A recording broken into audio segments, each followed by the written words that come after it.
This triangle right here is the key to authority. This is a 100% blueprint on how authority hacks the human brain. So let's look at these acronyms right here, MACCI.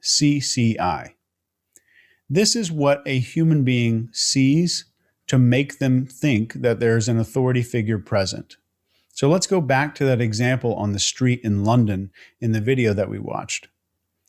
The M stands for movement. So in order for you to help, let's assume you're a normal person, or let's assume somebody else is just a bystander. We're looking at one of these bystanders. We can tell they kind of want to help, but they're very apprehensive about doing it. Movement's number one. The moment that that person sees a person kind of moving differently from the crowd, that it gets our attention because it differentiates and there's novelty, which creates focus, right? So now we have movement. So movement's step one. So now that they see the movement, that there's potentially movement there, they look over and they make eye contact, or they look at that person who might be going over to help. If the person going over to help is dressed like a homeless person or dressed in a way that is extremely socially unacceptable, they're less willing to comply with that person. If that person's dressed like an authority figure, they're in a sharp business suit, they've got a fresh haircut, their nails are trimmed, they look hygienic, then they're more likely to continue scanning that person. So the MA is movement and appearance. Let's move to the C. Let's say the person is moving towards the person who needs help. They're dressed in a suit, but they're hunched over and they're looking around for someone else to give them permission. Probably not going to follow them. So that's the confidence. Movement, appearance, and confidence. So let's say they start moving, they're wearing a suit, they look very confident, and they're moving towards the person that needs help. Is that bystander going to see them and say, oh, good, they're going to help, I can do it too? But what if the person in the suit was also checking their phone? And we don't even know if they see the person on the ground. They might be about to step on them. So now we have movement, appearance, confidence, and connection. So we see that person connected to what they're doing, and they're connected to the person. They're looking at the person that's laying on the ground that needs help. Movement, appearance, confidence, connection, and finally intent. That bystander is looking at the person in the suit. They start moving differently from the crowd, potentially towards the person that needs help. They look, the person's dressed clean, looks like an authority figure, wearing a suit, good. They're confident in what they're doing. They're looking at the other person. And finally, they determine the intent of that person. And once that person is going over to help the person that needs help, it gives the other person permission to do the same. So what you're seeing here is a permission hierarchy, MACCI. And your job as a person who is going to be a behavior profiler, and you're going to major, you're spending your life, you're investing in leveling up your influence skills, your entire job is transferring permission. It's not about leveraging anybody else. It's getting to the point where your personal level of authority is communicated to where you give other people permission to do things they normally wouldn't do. And that is where what we call the transference of permission. We don't have time in this course to talk about the entire triangle, but I want to very briefly cover the ETASF right there on the bottom of this triangle. These stand for environment, time, appearance, social, and financial. So these are the habits that kind of indicate what we do off camera, what we do in the background when no one is looking. This is what still affects our level of authority and our levels of confidence when we're in the presence of other people. Our environment, when I say this, this means your house, your office, your car. Is it clean? Is it orderly? Is it maintained? Because we've all had an experience of having like a 7-foot pile of laundry at home, maybe in college, but you still put on like a really nice outfit and go out and try to pretend like you've got it together. But deep down, we know there's a part of us that's dedicated to remembering, this isn't me. I left something undone. So we've all done this before or had some similar experience.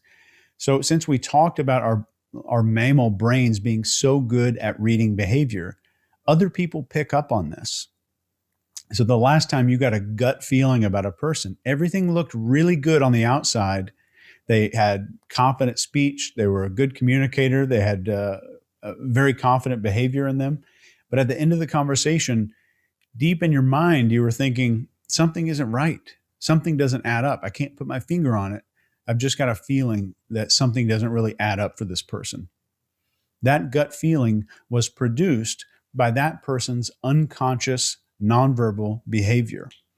And our misalignment or having issues in these 5 areas here on the bottom is typically what causes those unconscious, what I call leakage, where part of our flaws or part of our cognitive dissonance about how we appear to be versus how we are is leaking through. And so these are listed in order. The most high leverage thing you can do to change your entire life, the beginning of the process needs to start with your environment. Remember the power of novelty. When something is new, it deviates from our script and creates a lot of focus. And we need focus for anything. Focus is the doorway to all persuasion and influence. So if you want to change yourself, environment needs to be first. If you want to brainwash another person, environment's got to be first. So the time is next. And with time, all I would suggest is that the more you're able to manage your time, the more confident you can become.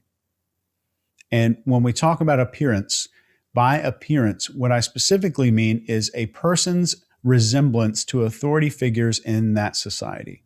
Your resemblance to authority figures in your tribe, basically. So if you're in another country, wearing a suit and tie may not be the level of authority necessary. And whether or not you maintain your appearance off camera when nobody's looking. Is your diet right? Does it reflect on your skin? All of those things are vitally important. In the comments section below this or in the description below this video, I'll throw in a whole bunch of research on how appearance does matter. It gets people better jobs, higher income, get out of speeding tickets faster, easier to do a whole lot of stuff. Finally, we have social and financial. And in the social part of this, what I mean is not just your network of friends. That's vitally important because in the words of Jim Rohn, we are the sum or cumulative average of the 5 people we spend the most time with. That includes people we watch on the internet, the news, and all the stuff we're putting into our head. But I also mean your level of social skill. Can you have a great conversation? Can you make small talk? Can you start conversations with new people? Can you make other people feel interesting? Those social skills are vital. I could have a textbook with the exact words to say to close every deal, and it wouldn't work without this stuff. We have to have this. So in the absence of techniques, these social skills win a whole lot. But in the absence of social skills, the techniques rarely win. And that's a vital thing to know. That's why when we have sales tactics and sales trainings that just teach you little techniques and tricks, they're teaching you how to succeed on accident with most people, most of the time, in some scenarios. Finally, on the list here is financial. And this just means that if you're going through financial problems, you're having some kind of financial issues, the more you're able to handle that, the less we're going to send off these nonverbal signals of non-congruence. And non-congruence just means that I've got something going on. It's coming through my body somehow in a way that the person that we're talking to is not a behavior profiler, but their mammalian brain is picking up on something and saying, whoa, something's not really right here. And in our advanced trainings and in the behavior pilot trainings, we teach you how to leverage the crap out of all of this stuff. There's even a self-assessment you can take. I think it's like 100 questions that walks you through how to diagnose every issue and how to fix it step by step. So if that's interesting to you, please do it. What would you do with these skills? I'd like to imagine that you would promise me right now that you would use these things for good and you would use them ethically, because that's what I designed them for. But imagine being able to see behind the mask that anybody wears, to see the insecurities, the vulnerabilities, the hidden needs, the social fears that people have, and still be able to not judge people, because we're all broken, all of us. So having that ability is the closest thing I could ever imagine to a superpower. You can see things in the room that no one else can see. In every single conversation, you're seeing 10, 15, 20 layers behind what a person is presenting to everyone else in the room. It's like having X-ray vision, and it has given me a superpower. And once you put persuasion and influence training on top of that, it becomes a next level skill that no one in the room really knows. No one in the room has those skills, and they don't realize that they're being used. My goal is to turn you into a superhuman. Just leveraging what the skills that you learned here in this part of the training can change your life completely.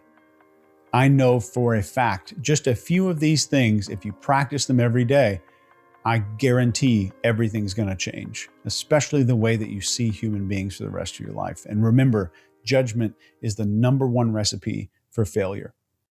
Thank you so much for taking this course. I know for a fact that it can absolutely change your life. Right here, while you're on this page, there's a link to sign up for Chase on Demand. That is a program with weekly training in every course that I've got. It's hypnosis, it's interrogation, it's advanced behavior profiling, persuasion and influence, everything you could imagine. There's even a weaponized confusion course in there, how to use confusion techniques and tactics, word for word scripts, and how to do that in everyday conversation. If you like this course, I hope you can join us in Chase on Demand. And please follow me on Instagram or YouTube. There's more free updates all the time.